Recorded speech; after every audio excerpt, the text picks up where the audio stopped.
General History of Africa, Volume 7, Africa Under Colonial Domination, 1880 to 1935. Article number 13, Methods and Institutions of European Domination, by R.F.Betts, revised by M. Asiwaju. Please support this channel by clicking on the links below. Native policy. Shortly after, or concurrently with the military conquest and occupation of Africa by the imperial powers of Europe, Africa was overlaid with a colonial administrative grid which, while neither uniform nor simple, was welded out of a few commonly held ideas and beliefs. As at no other time or in any other continent subjected to European domination, colonial policy came to be referred to as native policy. Granted that the term supported a variety of definitions in the administration of natives, the word generally employed in describing Africans, there was general agreement both in theory and in practice that colonial rule could only be effectively secured through the use of indigenous personnel and institutions in some complementary or supportive function. This realization was the result of the colonial situation already determined by those 19th century Europeans who had been operating in Africa. With Algeria and southern Africa listed as the notable exceptions, the vast landmass of the continent was considered climatically inhospitable to intensive white settlement, while the local populations appeared to be insufficiently concentrated geographically to allow for effective direct administration by European personnel. Essentially, Africa was deemed to be a congeries of tropical estates whose populations were to be both enlisted and directed by the Europeans for externally defined purposes. What Sir Frederick, later Lord Lugard, would define as a dual mandate in his famous book of that name, first published in 1922, was generally accepted as the theoretical justification for the European presence, social and economic development, as much for the sake of the rest of the world as for Africa. In contemporary imperialist ideology, therefore, the purpose of the European presence was defined in terms of a responsibility or trust. The British government's White Paper on Kenya, issued in 1923, which established the principle of native paramountcy, included the statement that His Majesty's government regard themselves as exercising a trust on behalf of the African populations, the object of which may be defined as the protection and advancement of native races. The French Minister of Colonies, Albert Serrault, argued in his well-known study, La mise en valeur des colonies françaises, that the sole right which should be recognized is that of the strong to protect the weak. France, he continued, was guaranteeing the economic growth and human development of its colonies.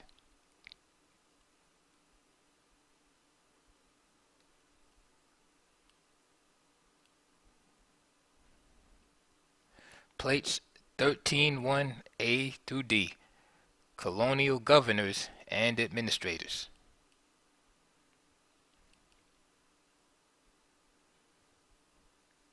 Frederick Lord Lugard, 1858 to 1945, High Commissioner, then Governor of Northern Nigeria, 1900 to 1907, 1912 to 1914, Governor of Nigeria, 1914 to 1919. B. Louis Gabriel Angevin, Lieutenant Governor of Ivory Coast, 1908 to 1916. Plate C. General Joseph Simon Gallieni, 1849 to 1916, Commandant Superior of French Sudan, 1886 to 88, and Governor General of Madagascar, 1896 to 1905. And Plate D. Albert Heinrich Schnee, 1871 to 1949, Governor of German East Africa, 1912 to 1918. Both statements suggest that paternalistic attitude which had thoroughly permeated European thought about colonial Africa and which was both internationalized and institutionalized with the mandate system that emerged from the League of Nations after the First World War. In the language of Article 22 of the League of Nations Covenant, the colonial effort, particularly in Africa, was now proclaimed to be a responsibility undertaken in the name of higher civilization with the tutelage of such peoples, the colonial populations, entrusted to advanced nations. Behind such rhetoric still stood an attitude of cultural and racial superiority, formed in the 18th and 19th centuries and regularly given expression in description of the African as childlike or non-adult. The European domination which such an imagined social condition required was thought to be of long duration, which meant that the colonial hold on Africa would last into some unforeseeable future. As for those few areas which already had large residential white minorities and were receiving still much more such immigrants at this time, the anticipated future condition was one of permanency, of settlement, and of the continuance of European primacy in all matters relating to politics and property. Yet, even in such territories, except South Africa, where a policy of severely unequal segregation had already been imposed, notions of cooperative development were frequently expressed, and the African populations were at least officially enjoined to accept and follow European guidance.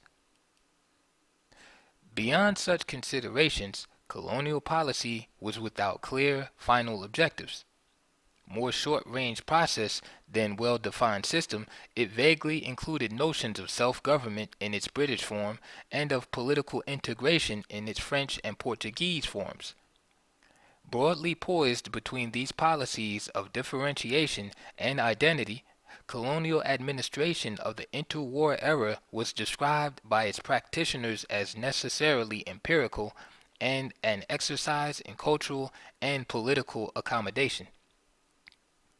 Yet what seminal thought and experimentation that did occur were pre-war in origin.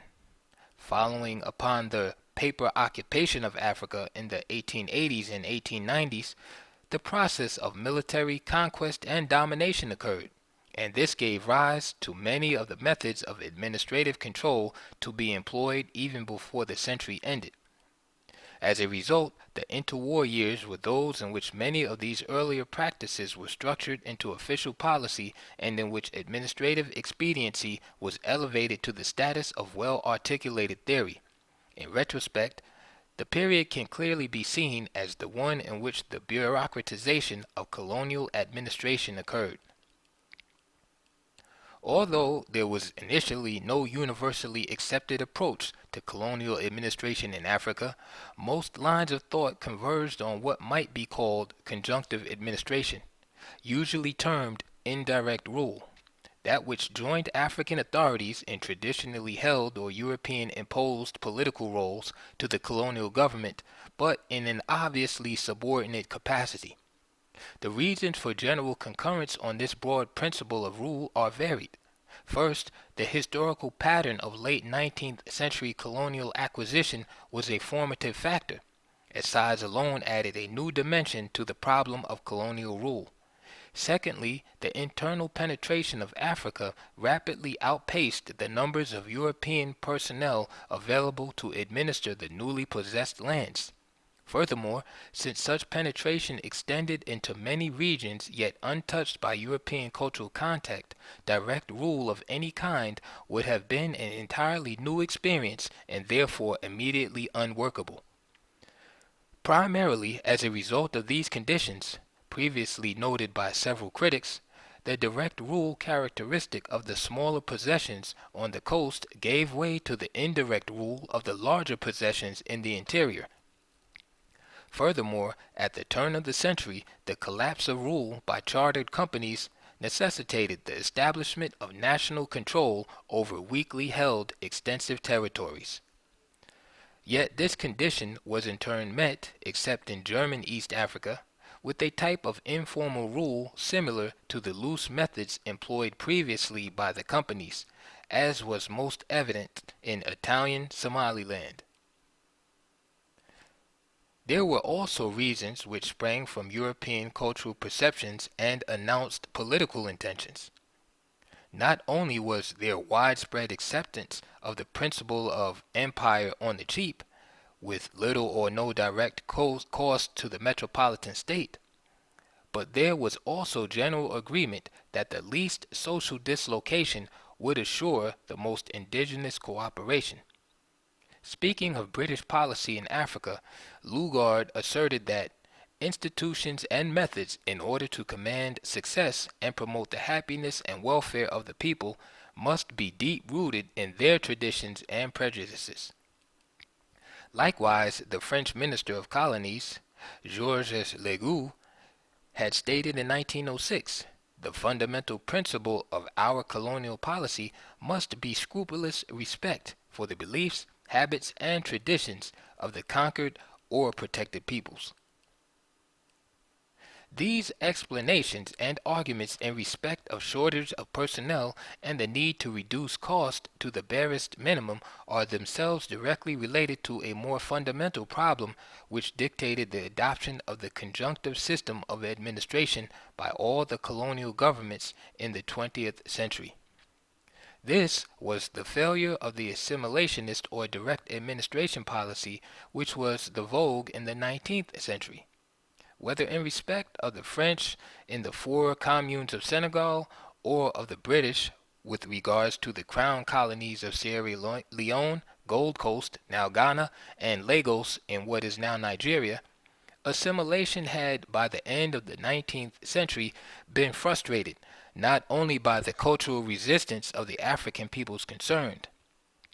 There was also a loss of enthusiasm on the part of the French and the British colonial officials themselves, due to the emergent trend of conflict and friction between the European colonial elite and the locally produced Western educated Africans. In both the French and British colonies, the end of the 19th century was marked by a systematic frustration of westernized Africans' expectations.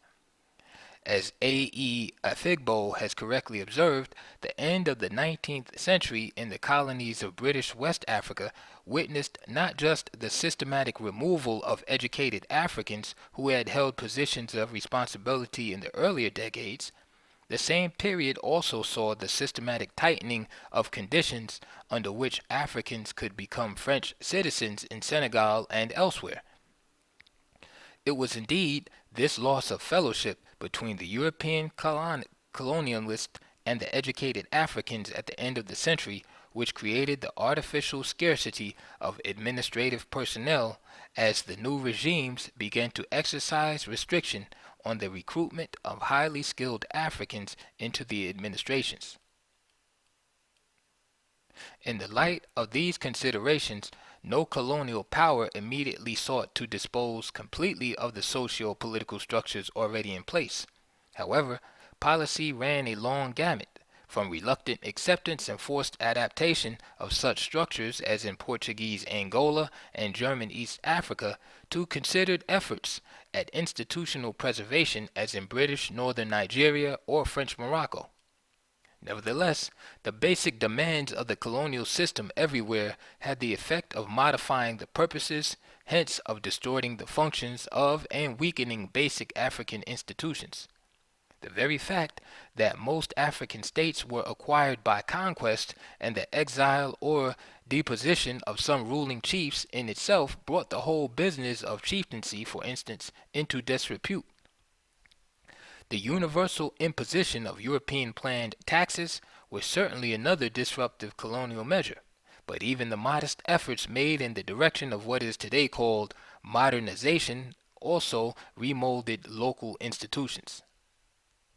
If the vast majority of the African population was not regularly affected by the European presence, Basic political institutions were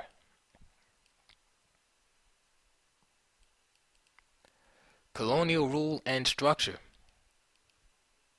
From the palace of the Sultan of Morocco to the kraal of the East and Southern African chief, European colonial administrators sought and employed native authorities as allies or agents through whom the demands of alien rule might effectively be made on the African populations at large. The arrangement of such authority was asymmetrical, no matter how little existing institutions were modified or subsumed to European needs. At the pinnacle of the administrative system stood the governor or resident general who, while ultimately responsible to his national government, frequently enjoyed the powers of a sovereign. The institutional framework within which he acted varied considerably in size and complexity, but he was usually assisted in the interwar period by some form of consultative council or commercial interest. The centralized nature of colonial administration in the French, Portuguese, and Belgian systems assured the retention of legislative authority in the metropolis. In the British African possessions, however, colonial councils did emerge as proto-parliamentary bodies with appointed or elected membership, or both, and with functions varying from the advisory to the legislative, thus unintentionally but logically preparing the way for political devolution. While the Africans began to make their appearance in the colonial consular system, and most particularly in the British version, their number and the means by which they were appointed effectively guaranteed that they would have no noticeable impact on the mode of European domination in the interwar period. The crucial institution of all colonial organization was the district or provincial unit called a circle in French West Africa. The continued use of this military term was a reminder of the nature of colonial acquisitions. Over the circle, a European administrator exercised colonial authority and directed both the activities of his European subordinates and the African authorities enlisted in the colonial administration. The most important and most discussed African component was the local chief. Indeed, every colonial power in black Africa depended on the chief, whether traditional or warrant in authority, as the basic element of the administrative structure. The French colonial administrator, Robert de la Vinette, explained the nature of the system succinctly and in a way applicable to more than the French West African situation when he wrote, "There is no colonization without native policy, no native policy without a territorial command, and no territorial command without native chiefs who serve as links between the colonial authority and the population."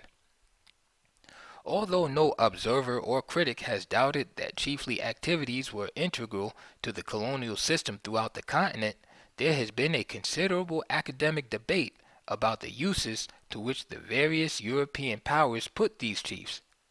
The major question has centered on the difference between direct and indirect rule, between delegation of European authority to the African rulers and European mediation of traditional authority enjoyed by these rulers. While most scholarly interest has been directed to the distinction between the British and French modes of control in sub-Saharan Africa, where procedures, if not ultimate effects, were distinctive, the issue is perhaps best placed in historical perspective by a general review of continental policy, but with special attention still given to the activities of the British and French. The most famous explanation of the importance of the native authority to the colonial order was that of Lugard, who encased in theory the most discussed and imitated method of domination, indirect rule. As with so many administrators in the colonial realm, he made virtue of a widespread necessity, but few wrote so persuasively of that virtue. Confronted with the large territory of northern Nigeria to administer after the transfer of the Royal Niger Company's authority to the state, and then faced with a shortage of men and funds, Lugard realized that any suggestion of direct control was out of the question.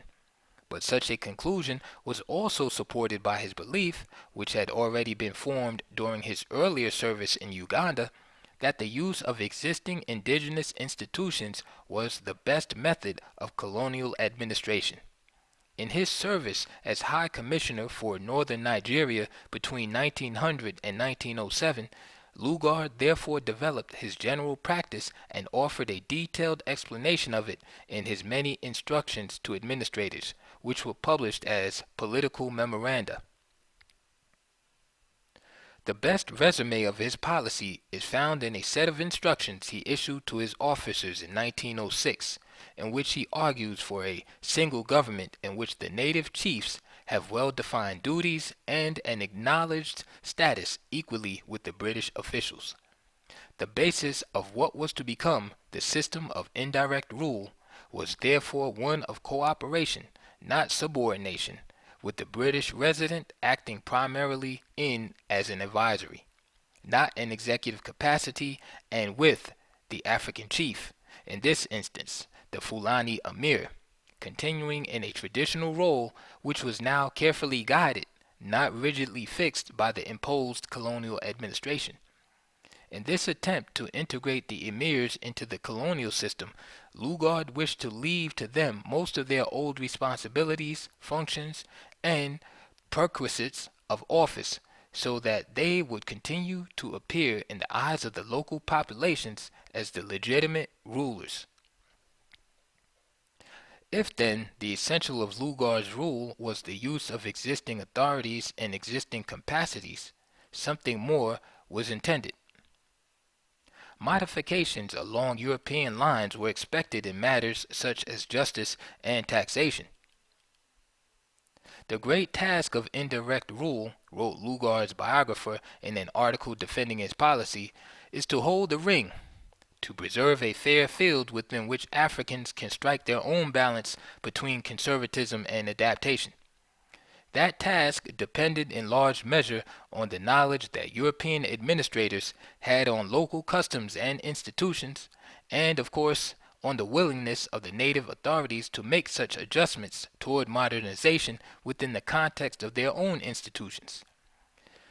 This broad sketch of indirect rule in northern Nigeria can be aligned with another which, like Lugard's, met most success in regions overlaid with Muslim political institutions.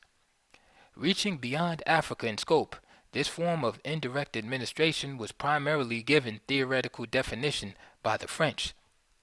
What they labeled as politique d'association received considerable recognition at the turn of the century and was enthusiastically contrasted with the older ideal of political assimilation. The conservative colonial theorist Jules Harman offered one of the best explanations of this policy in a long section of his influential work, Domination et Colonization, published in 1910. Association, he therein stated, is indirect administration, with the preservation but improved governance of the institutions of the conquered peoples, and with respect for their past. With the publication in 1923 of Serrault, La mise en valeur des colonies françaises, the policy was given the aura of official sanctity.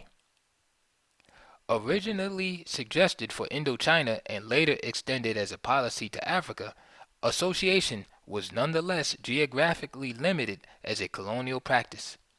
Only in Morocco did the French seriously consider it, and there primarily because of the attention given to indigenous affairs by the resident general Louis Hubert Lortet, who in the initial years of the protectorate ruled with few restrictions from the metropolitan government. Throughout Morocco, the forms of the Sharifian state were preserved, while at the local level administrative activities were strikingly similar to those proposed by Lugard. The French contrôleur civil was to perform in an advisory, not a supervisory capacity with respect to the Qadi, a Muslim official fulfilling magisterial functions in accordance with the Sharia. A comparable arrangement existed in the Spanish-dominated portion of Morocco, where the Cadi was guided in his role by the Inventore, the Spanish counterpart of the Controller Civil. The Cadi was also administratively retained as before in Italian Somaliland, but there he was joined in the responsibilities of local government by assigned warrant chiefs. In theory, such indirect administration also applied to French colonial activities south of the Sahara, but in fact, practice was at severe variance with it. In a statement frequently referred to as most descriptive of the methods which the French actually pursued in this region between the wars, the Governor-General of French West Africa, Just van Volhoven, remarked in 1917, "The chiefs have no power of their own, for there are not two authorities in the circle. There is only one. Only the commandant du cercle commands, only he is responsible. The native chief is but an instrument, an auxiliary." Despite official pronouncements, therefore, the French used indigenous authorities not indirectly, but directly and subordinately in their colonial administration, and in like manner, so did the Portuguese.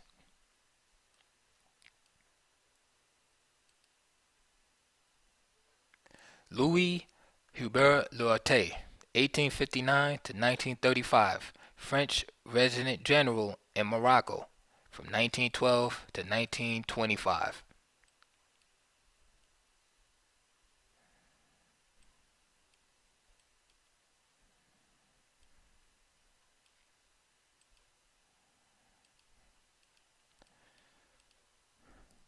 Lugard's form of indirect rule was initially successful in northern Nigeria, although discredited by some critics as unduly conservative, and was then extended after the war throughout much of British Africa, including the newly acquired German possessions of Tanganyika and the Cameroon.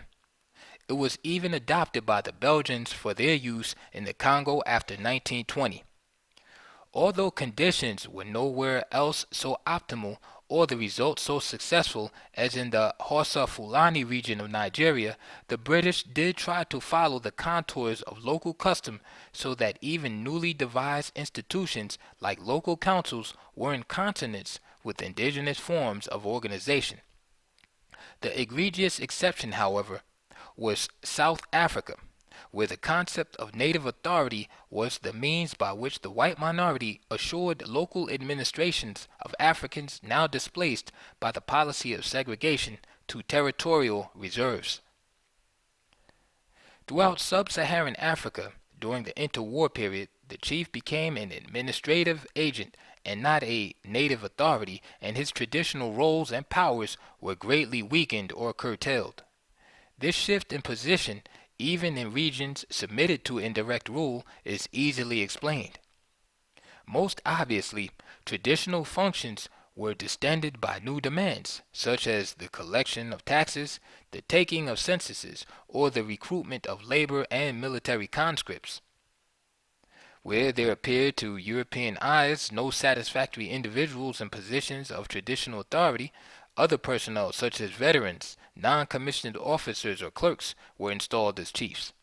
This was especially the case in French and Portuguese colonies, where the local roles for the recruitment of personnel for chieftaincy positions were more often than not violated. Then chiefs were sometimes endowed with political significance, which had not previously been inherent in their office. On other occasions, they were installed in acephalous societies where they previously had no administrative purpose. Examples of these two developments are found among the Igbo of Nigeria, the Gikuyu of Kenya, and the Lagni of northern Uganda. With the establishment of European administration, chiefs were manipulated as if they were administrative personnel who might be reposted or removed to satisfy colonial needs.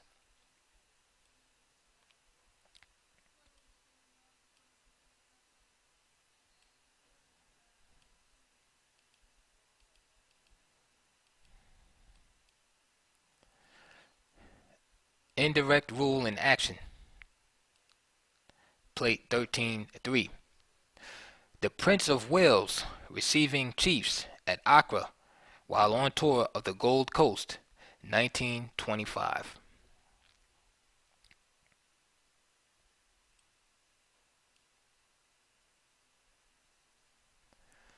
Chieftaincies were abolished where considered superfluous and created where considered colonially useful.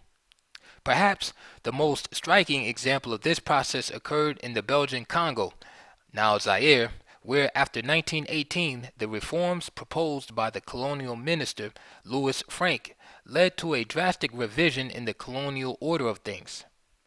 The number of chefferies was reduced from 6,095 in 1917 to 1,212 in 1938. Furthermore, an entirely new administrative unit called le secteur was introduced for purposes of consolidation. Along similar lines, the French in West Africa also created a new unit of grouping of villages into a canton, which, in the words of one governor, is placed under the authority of an indigenous administrative agent who assumes the name of canton chief. In Libya, the population was subjected to new administrative organization by a royal decree of August 31, 1929, which notably allowed for the division of the nomadic peoples of the colony into tribes and sub-tribes at the discretion of the governor and upon the advice of the regional commissioner. And even the British made such alterations in the Eastern District of Nigeria when indirect rule was introduced there. Faced with an elaborate number of local rulers whose range of authority they were then unable to discern, the British introduced the principle of the warrant chief, whose authority extended over districts of many thousands of people, but derived directly from the warrant issued by the colonial government. Operating as a disruptive agent in connection with these factors was the local administrator. Whatever his intentions, he invariably became a surrogate chief. As de la Vignette described the situation with satisfaction, the colonial administrator was not an administrator at all, but a commander and recognized as such by the African population under his control. His primary function, he asserted unequivocally, is to act as a chief. The reserved and unobtrusive role which Lugard had hoped the British resident would generally play in northern Nigeria was denied in their territories by the French and Portuguese administrators, both sets of whom were prominent in the exercise of local authority. While the administrators in Italian Somaliland came closest to the British in their relationship to the local chiefs, even among these two groups, Lugard's dicta were necessarily modified by the exigencies of colonial rule and the personalities of the individuals exercising it. The truly subtle and empathetic rapport which Lugardian indirect rule actually required for success was seldom to be found among the colonial officers who served in Africa. More significantly, the new set of social requirements imposed by colonialism was quite alien to African custom and hence was incorporated into indigenous institutions only by a distortive process. Purposes and impositions of colonialism. Beyond the official rhetoric, the mundane purposes of colonization turned out to be quite limited.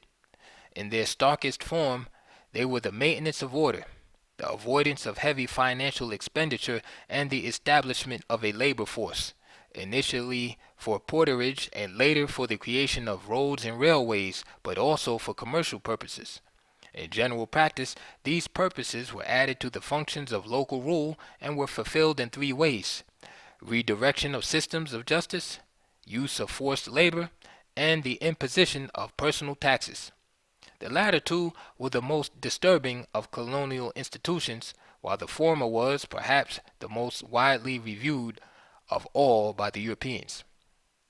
The introduction of European judicial institutions was usually done with some attention to African customary law and to Muslim law where it also existed, as for instance in Italian Somaliland. but the effects were modificatory nonetheless. As Lord Haley has remarked, the basic concept of European law differed markedly from that of the African systems, for it was directed toward the punishment of the guilty and not the redress of the aggrieved.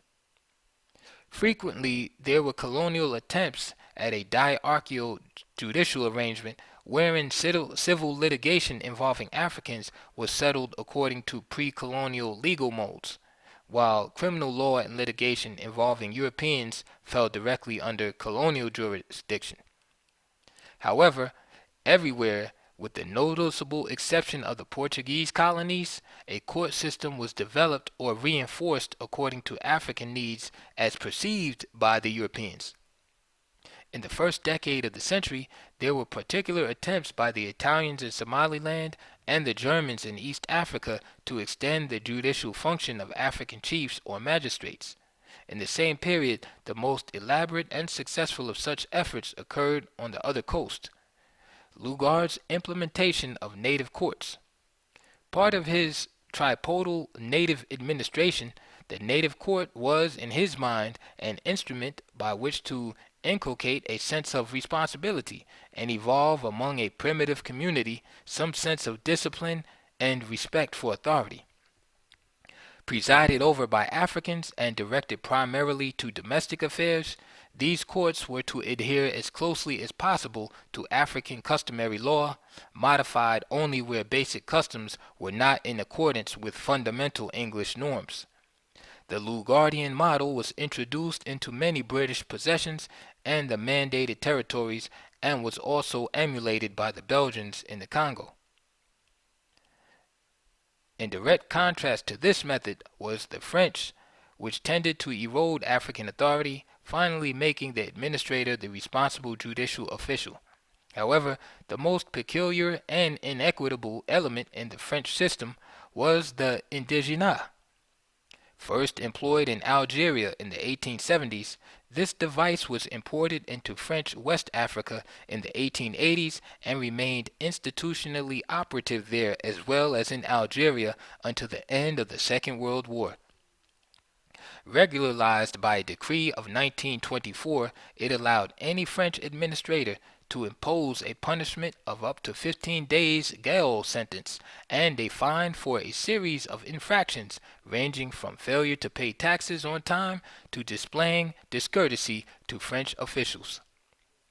More pervasive in effect than the legal systems were the personal taxes which all African males eventually encountered. Primarily designed as one means by which to make the colonial effort financially self-sustaining, they were also inspired by the notion that they would force into European economic enterprises and would extend the money economy. By the early 20th century, these taxes were regularized as was no other colonial institution, having undergone what appears to be a clear cycle of development. The hut tax was an obvious form in the early years of domination and was also a source of considerable African contention and protest. It was generally replaced by about the second decade of the 20th century with a poll or capitation tax, which remained the dominant form until the end of the colonial regime. Between the wars, there were attempts to graduate this tax on a regional basis or on an assessment of the potential yield of the land. Lastly, there was the income tax, introduced in the 1920s into several British territories and the Belgian Congo, but then primarily affecting non-Africans who generally were the only ones with sufficient income to be required to pay it. Within this general pattern, there were many regional distinctions, the most prominent being that connected with Lugard's idea of native authority. As he wrote in his dual mandate, the tax is in a sense the basis of the whole system, since it supplies the means to pay the emir and all his officials. The institution through which the process worked was the native treasury, an idea originating with Sir Charles Temple in service under Lugard in northern Nigeria. Each native authority was to be returned a percentage of the taxes collected in his district. This amount was to form part of a native treasury, further enriched by various licensing fees and fines collected in the courts. From this sum, the emir or chief was to draw his own revenue and supply the salary of his subordinates. The remaining funds were to be used for public services and improvements. The arrangement, originally employed in the Emirates, spread with indirect rule, not only to British possessions on both coasts, but also to the Belgian Congo.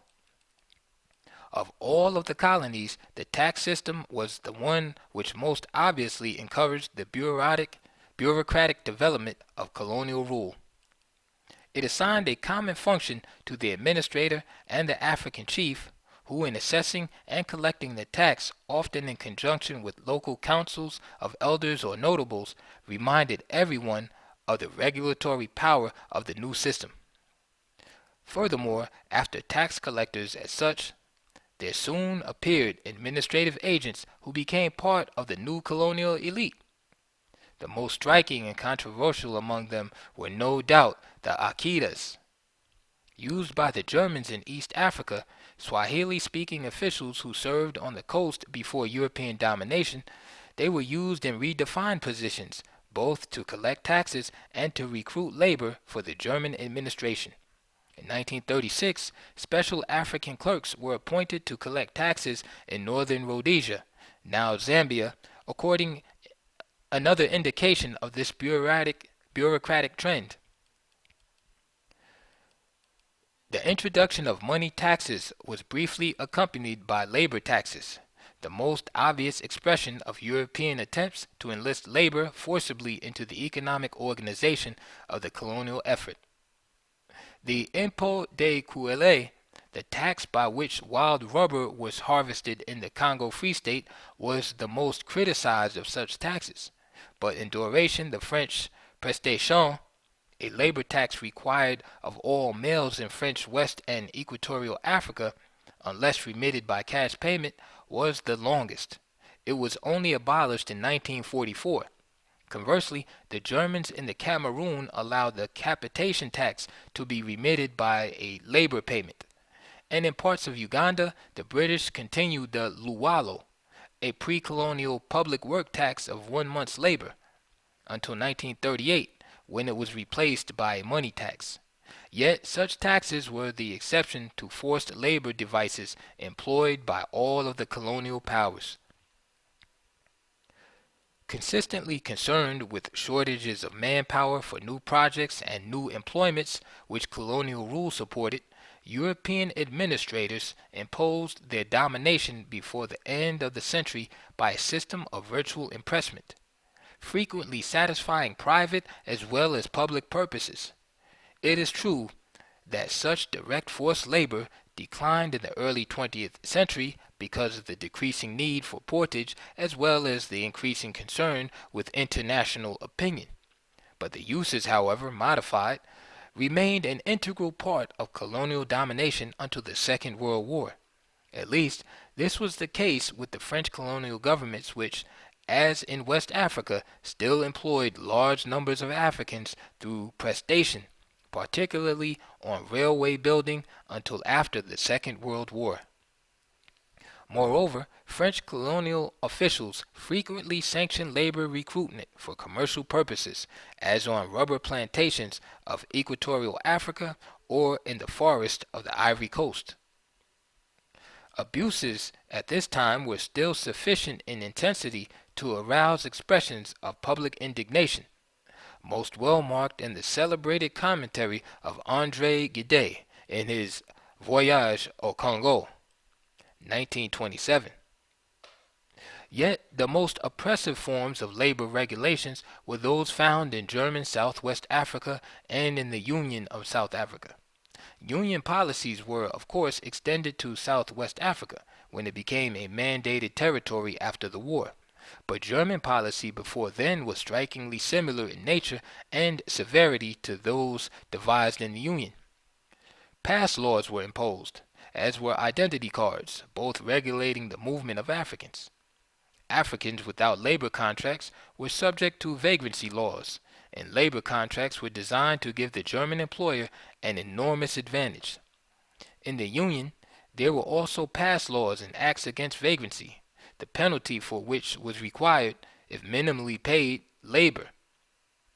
The Native Urban Areas Act of 1923 and the Native Administration Act of 1927 reinforced previous laws, while other enactments, such as the Apprenticeship Act of 1922, effectively restricted the forms of employment an African might take. Means of control and administration. Whatever the variety of theories and methods of colonial domination suggested and implemented in the period between the two world wars as an emergent pattern of bureaucratic rule is evident, by then domination had shifted from military to civil institutional control, while direct force tended to be replaced by administrative persuasion.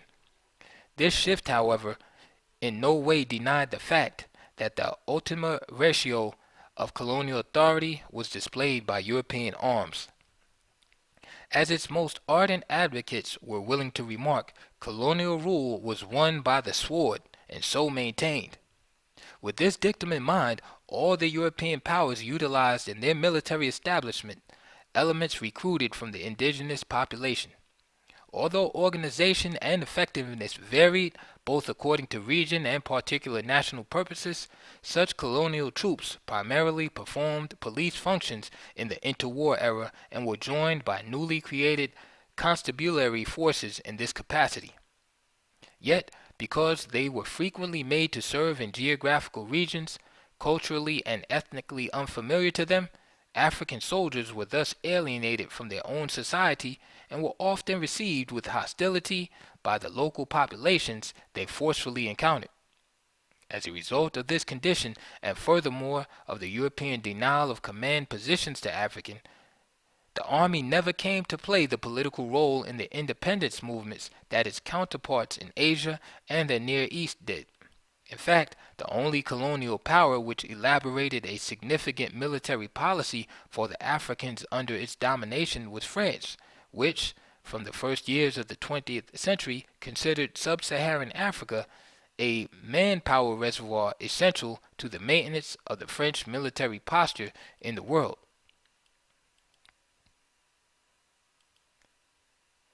Plate 13.4. Forced labor. East African Askaris collect labor for the civil administration near Ruwu River, April 1917, during the German East African Campaign.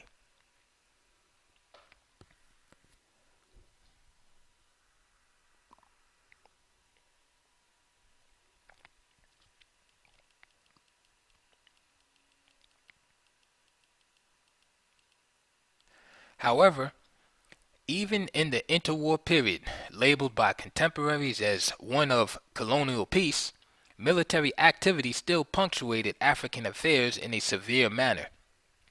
The professed European desire to keep Africa as militarily neutralized as possible was in fact never realized.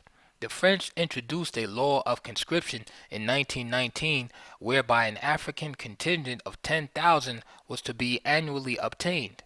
The British developed a Sudan Defense Force, uniquely staffed by Sudanese as well as by British officers, but primarily directed to imperial strategic needs in the Near East as well as in East Africa. The Force Publique of the Belgian Congo, exhibiting the qualities both of occupation army and police force, was frequently used during this era to quell resistance expressed in the form of syncretistic religious movements. On the scale of open warfare, events can be easily measured.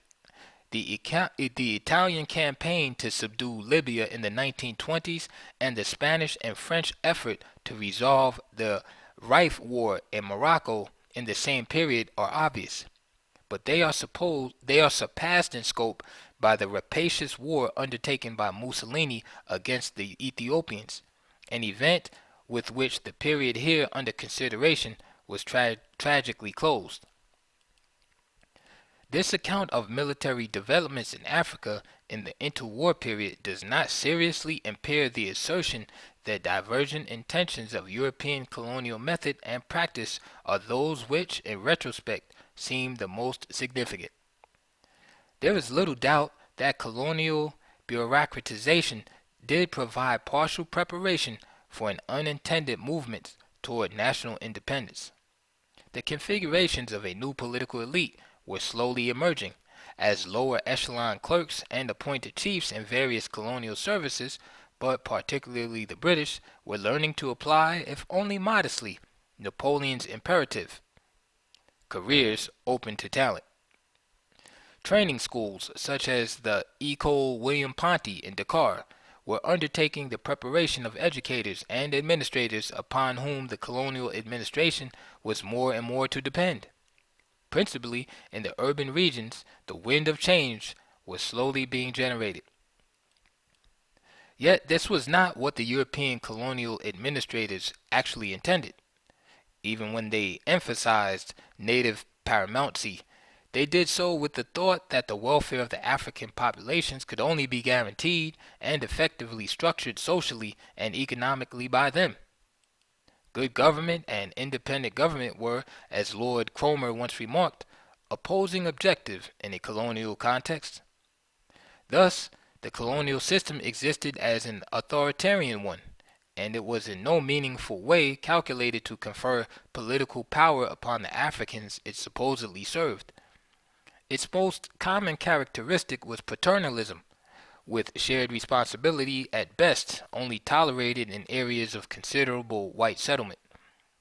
The history of the changing purposes and interpretation of native paramountcy in Kenya is instructive in this manner.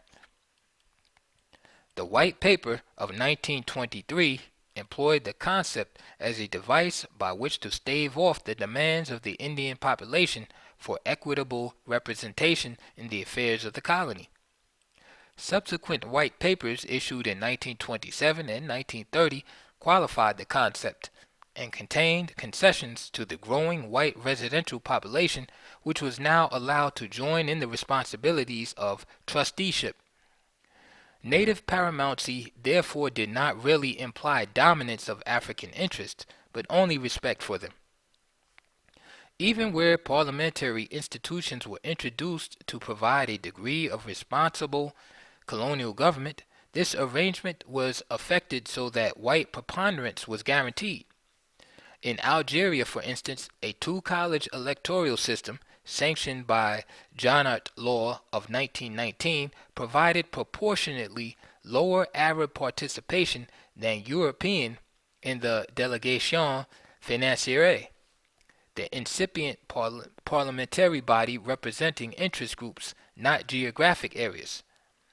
In South Africa, Africans enjoyed no role whatsoever in the parliamentary procedures that were developed there.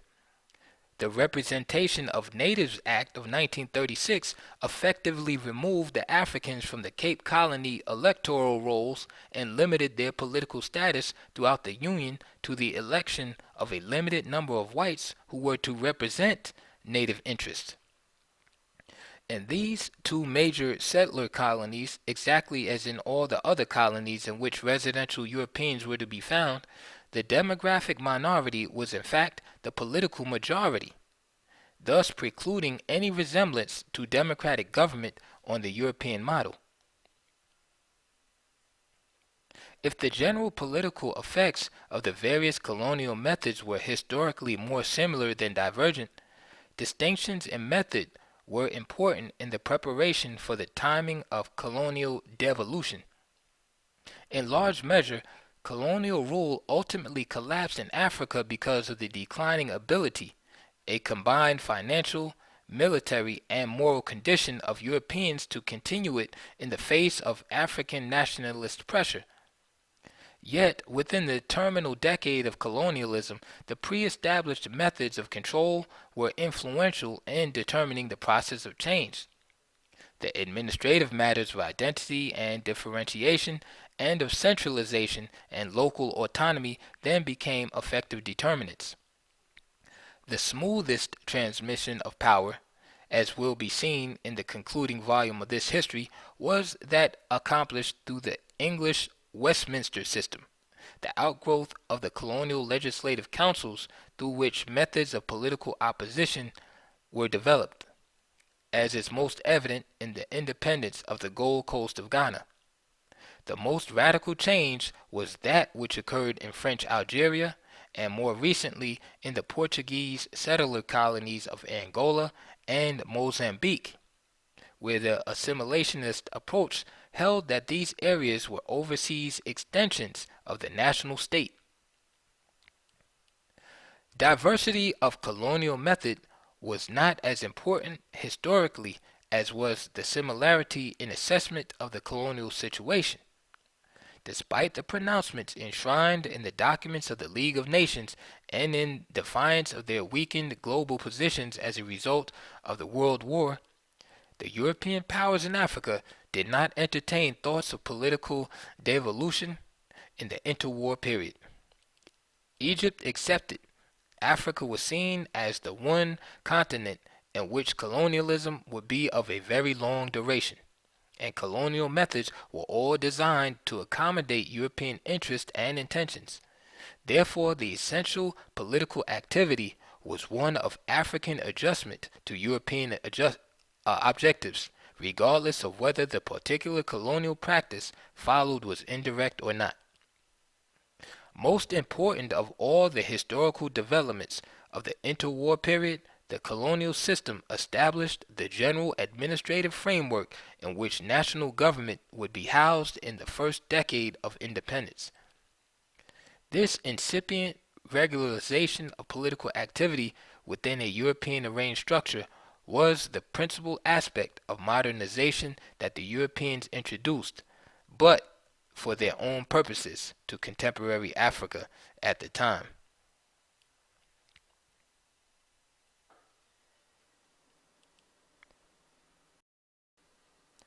End of Article 13, Methods and Institutions of European Domination, by R.F.Betts, revised by M. Asai Waju. Please support this channel by clicking on the links below.